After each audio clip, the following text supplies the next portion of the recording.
Hello guys, I'm Chef BD. Punta tayo ngayon dyan guys sa Mercado Africa, Recuba, tawag nila dito. Yan, may mga bar dyan, may mga restaurante dyan na maliliit siya, maliit na mga restaurante. Pero puno ng mga tao. Alamin natin kung bakit puno ng mga tao at kung ano yung pagkain nila doon.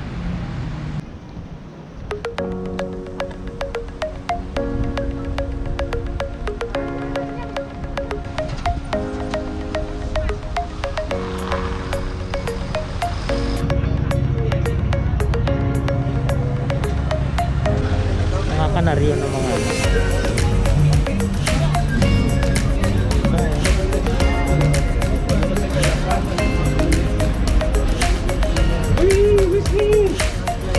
talad ako ng amigo dito namin pintahan dito pinakadulo na to. Hanap tayo ng mapuan dito sa pinakadulo. Okay, tayo punta dito.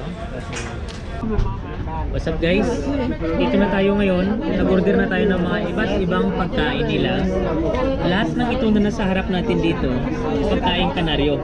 Comida kanaryo. Itong ituro natin, ito yung octopus. Nilagang octopus lang siya. Mayroon siyang olive oil. At saka nag-order din kami ng kamuti, ng batata, para ipares natin dito sa octopus natin. Mayroon din silang atun ensibuyado. Ito yung tuna na marami siyang sibuyas at saka pimento rojo, pimento verde. Ito yung red bell pepper at saka green bell pepper. Ito yung dalawang klase ng sauce nila. Ito yung red sauce, mojo rojo, at saka yung mojo verde, green sauce. Yung isa, mayroon ditong chupo a la plancha. Yung chupo a la plancha na to guys, tulad nung sa isang vlog ko na nilagyan natin ito ng green sauce, ganyan siya. Nilagyan natin siya ng green sauce mamaya, tulad sa vlog ko doon nakaraan. Yan, ipares natin. Ito yung mga ipares natin dito ha. Ito ngayon, bilang gusto natin gayahin kung paano nila kinakain to, nalagyan natin siya na nag-order tayo ng red wine. Ito yung red wine na to, ito yung native din nila na ginagawa nila dito. Itong tawag nila Vinotinto del Pais. Nag-order tayo ng 1/4 na Vinotinto del Pais red wine na gawa nila dito. Guys, ngayon guys, makita ko sa inyo ito. Masalsa to siya, masalsa. Ito yung aton, yung tuna na ensibuyado. Yan. Yan ngayon guys, susubukan na natin kakainin to. Ayan. Masarap, paborito ko to. Ito at saka ito. Okay guys? Tara. Guys, sarap niya guys.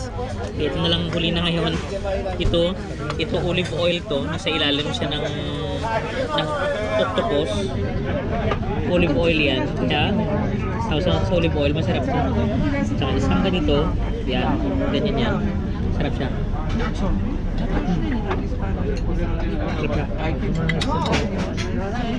Para tapusin natin yung olive oil. Kaya yung ginagawa natin. Sausaw natin yung tinapay sa olive oil. And guys, naubos na namin. Yung kinain namin 3 plato. Okay na. And goodbye.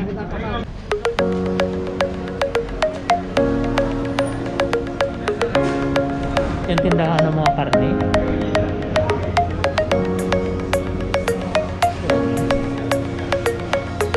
Pasarado na ito sila. Sa loob ito may mga bar din siya sa loob.